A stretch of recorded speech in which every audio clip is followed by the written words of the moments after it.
What is up? Welcome to Funny Money. My name is Dominic Syracuse. My name's Caleb Guilliams. And if you haven't checked out the channel before, what is wrong with you? Go back and spend the rest of your day watching all of our other content after this video. The purpose of our show, Funny Money, is I am an actor and stand-up comedian, and I was a broke, starving artist until I met this guy, who's thus been transforming me into a not starving artist. He's been showing me how to take the skills that I have and transform it into a way to generate wealth and income. And we hope that you can learn the same lessons as well.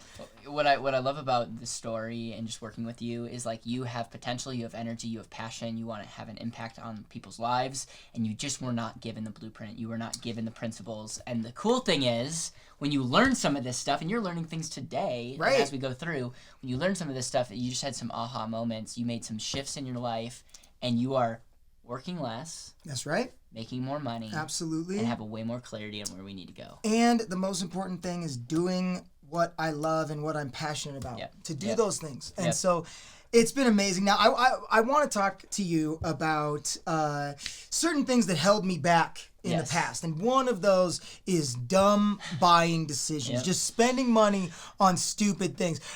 If you've watched the show, you know I talk about my son a lot. I have a young son, and I remember one time we were driving in the car, and that song "Young, Dumb, and Broke" by Khalid comes on, and I'm singing it to the top of my lungs. I'm going, young, dumb, broke high school kids. And my son, who at the time was like 5 years old, goes, "Dad, you're not in high school. You're just all those other things."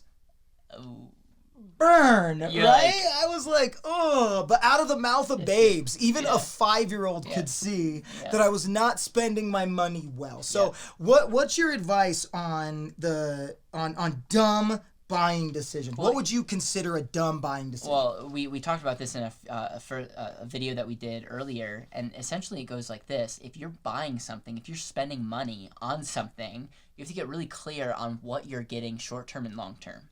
Now, to be fully honest, like I don't want to be the police of fun police. Right. We have to understand that there's things in your life that you just have to understand that it's like you just have to understand the true cost. So remember when we talked about opportunity cost? We talked about $100 being worth over $5,000 someday in the future. Right. That's an example of a decision that is costly. Now, we also talked about whatever you purchase, whatever decisions you make, it should put more money in your pocket. It should be, there's asset-based activities. That's where you're using your money, your time, your talent to put more money in your pocket. And there's a lot of times that people are buying things, cars, going on vacation, spending money on food, spending money on all this stuff. And now food's necessary, but like expensive, going out to dinner all the time. Illustrious meals. And what they're trying to do is they're trying to impress other people, or they're trying to fill a void in their life. Right. And they're bankrupting themselves. Right. They're trying to make it as though the money becomes like a status symbol rather than a way to grow and foster and cultivate their own talent and potential and things like that. I mean, that my same son who I was talking about earlier, he's on this kick right now about me buying him the newest iPhone. He's like, "Dad, I need the newest iPhone." Because I'm like, no, you're 9. First of all, you don't need a phone. You don't need anything, all right? Anything you need. No, you know what you need to do? You need to get a job. And you need to start pulling your weight around here because you are a grown little man.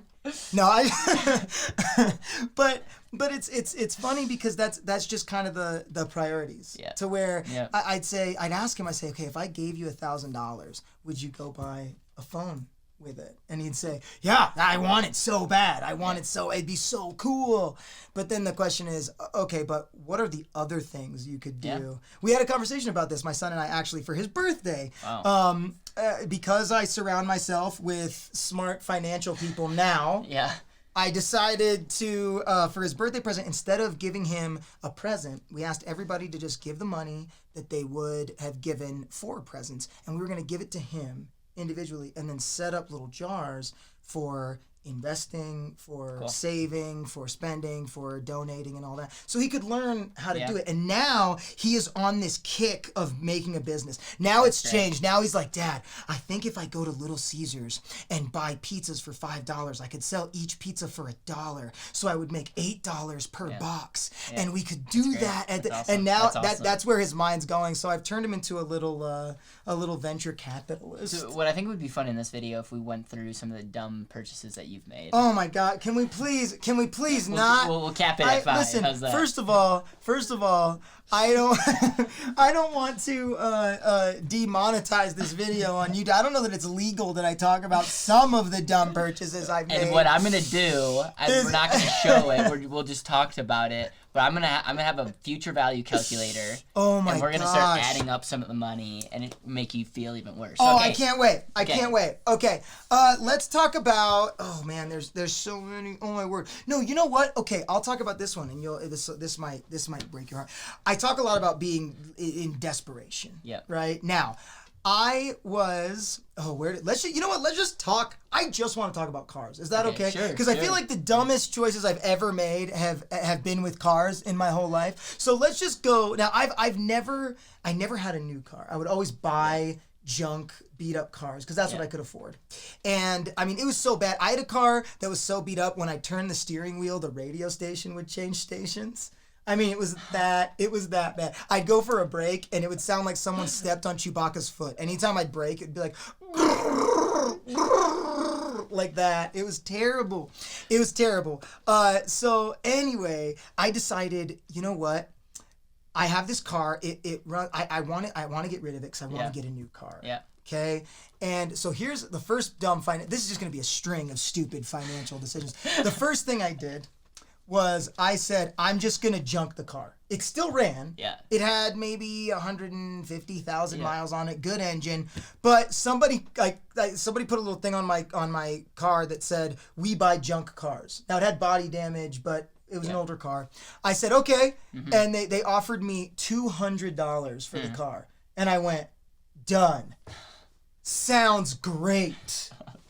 Okay? Yep. And then guess what? So just so you know, in my head, I'm thinking opportunity cost. Right. Because he. What do you think it was worth? Hindsight. I've actually now been told if it even runs, you shouldn't sell it for any less than $1,000. So right there, I just let's just give the benefit of the doubt. An $800 difference. Mm-hmm. Over, let's say you could earn 7%. Okay. Over 60 years. That was a $46,000 mistake. All right, let's continue. All right, let's keep this up because we're gonna start racking it now. So where's the alcohol? All right, yeah. So here's the thing. So I took that $200 that I had just gotten off of getting rid of my car, and we talked about opportunity costs and where your money goes and spending something that's gonna give you a good investment. Yep. And I did not do that. I took the $200, and my friend was coming into town. Oh no. So I decided to buy $200 worth of sushi for the two of us. This is my favorite part of the show, is whenever I say something like this, just getting Caleb's reaction. Dude, you give me anxiety.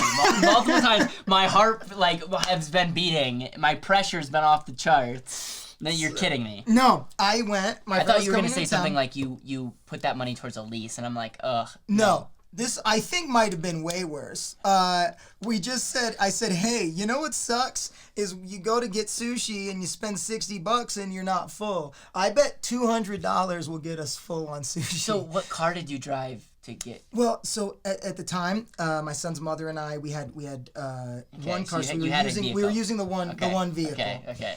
So I spend the $200 on sushi. Okay. Which... That's gone. That's gone. That's gone now. So now it's $1,000. Right. So now we were $50,000 plus in the hole. 50,000 in the hole. Now, and for those of you watching, this is an opportunity cost. So what we're doing is we're taking the money that he's lost. We're putting a percentage that he could have earned. Yes. And we're putting it over a period of time, 60 years, probably around when this guy's gonna go kaput. Yes. And so this is an example of us calculating decisions that he made today into your life, and you want to figure out a way to do that in your own life. It's depressing, but it's really important. It's super important. Yeah, super important. So then I decided, all right, I'm gonna go get a car. Now the thing was, one, I didn't have the money for even a down payment on a car because you spent it on sushi. I just spent $200 on sushi, and then. Did you ever regret when you were eating sushi? Was there any part of you that was like, this is a really bad idea? Was there, or were you so like in the moment? Listen, now I need friends like now, you. I like. Now that I have the world watching me, judging me, talking about how stupid I am, yes, I regret the decision now. But it's gonna get worse. Okay, so yes. So I don't have a down payment for this car, and I really don't have a credit score at all. I mean, my credit, because it was just my credit cards were maxed out. If you watched the show before, I had all these loans. I mean, I'm talking like I would have been lucky if my credit score was even 500 at this point. Okay, so you're just, yeah. So I go in. Luckily, I had a friend who worked at a car dealership, and I'm like, well, they're my friend. They owe me a favor. I go in. First of all, it took them like 5 hours to secure this. And he had to come out and go, dude, with your credit score and what you're asking me, he's like, I had to call in a personal favor like the Godfather to get this deal to go through. It was zero down.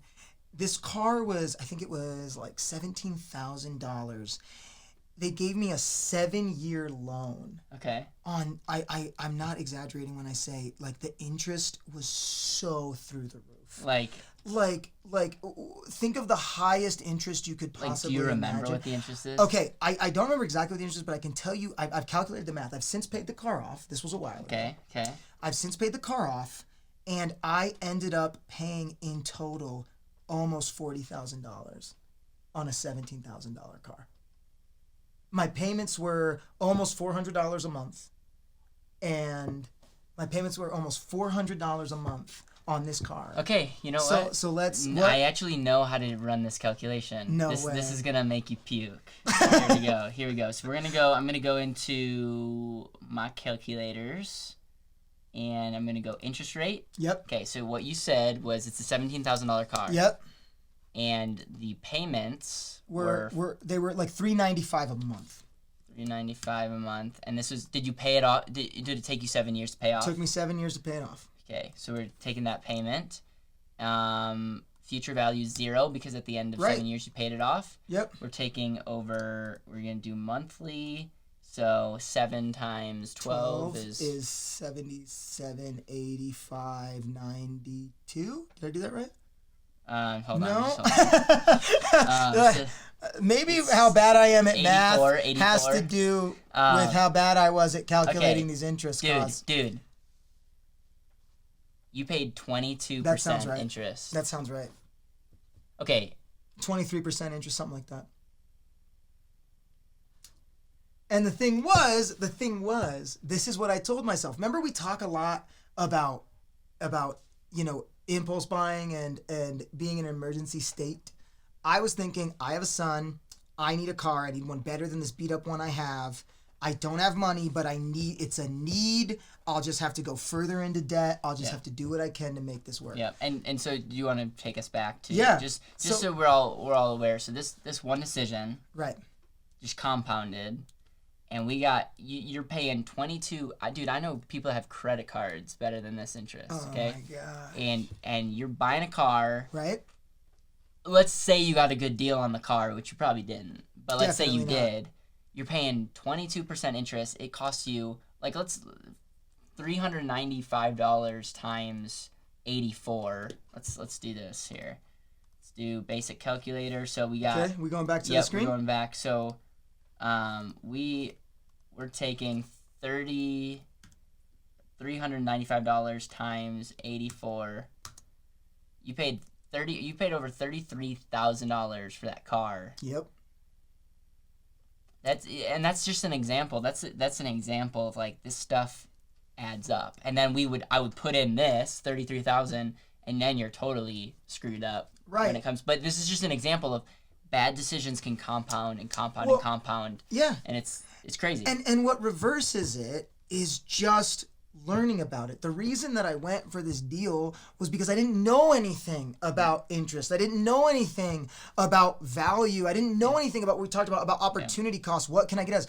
My mindset was very simple. I don't have a car. I need a car. They're offering it to me for $0 down. I can make $395 a month work, and that's it. And then I ended up, when I learned about all this after talking with you and the members of your team and all of this kind of thing, when I learned about not just the money I threw away, but the potential money that I could have saved, and also the money that I could have used that for. I know. If I would have invested it in myself earlier, if I would have invested in myself wiser, if I would have done any of that, then not only would I have just thrown away all that money, but I would have been in a better financial situation sooner. I would have had so much more now. And what's crazy is you're not just out $33,000. Like that, you could have used that money when you were paying that off. Right. But that money is no longer able to grow for you ever again. I just want, let's go back. Yeah, let's go back. Let's compound this one decision. Let's drive this. And let's say, so take away 1,000. Yep. So let's take that $33,000 over 7%. We'll say 50 years. Okay. Almost $1 million over 60 years. That one decision, one car decision, $1.9 million. Oh.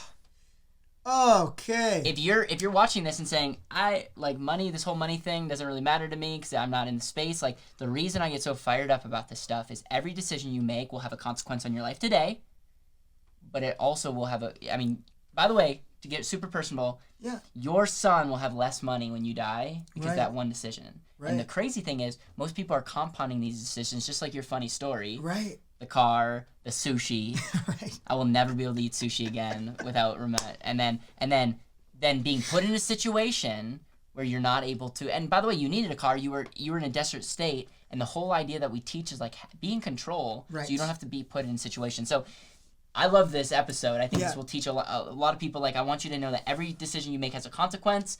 And by the way, thank you for sharing because you were like you didn't have a ton of options. Yes. Well, and that's the thing is that, my life choice. Speaking about decisions, my life choice at that time was just a culmination of the poor financial decisions I'd made up until that point. Yep. And then because of that, I was forced into a pressure situation where I had to make more poor financial decisions. And the kicker of it all was I didn't realize I was making poor financial decisions because I wasn't educated on this stuff. Yep. So I think we should title this episode, How to Not Be Young, Dumb, and Broke, with I like that. Some arrows around this guy. But no, this was a great episode. I hope my stupidity and Caleb's genius could help you out. I think there's more people that can relate to you, to be honest. And I that's what I mean. In all fairness and honesty, like this video, comment, share some of your dumb purchases. Please. Again, maybe you'll come on the show if you're so willing. Because I want to just shed light on what's actually going on and help people understand that they're not alone. Trust me, you're not. Right. You have most of America that's with you. But we can, with education, with stories, with better ways, we can help you live a more powerful life today and in the future. Dude, thank you so much. No problem. Let's keep sharing these principles.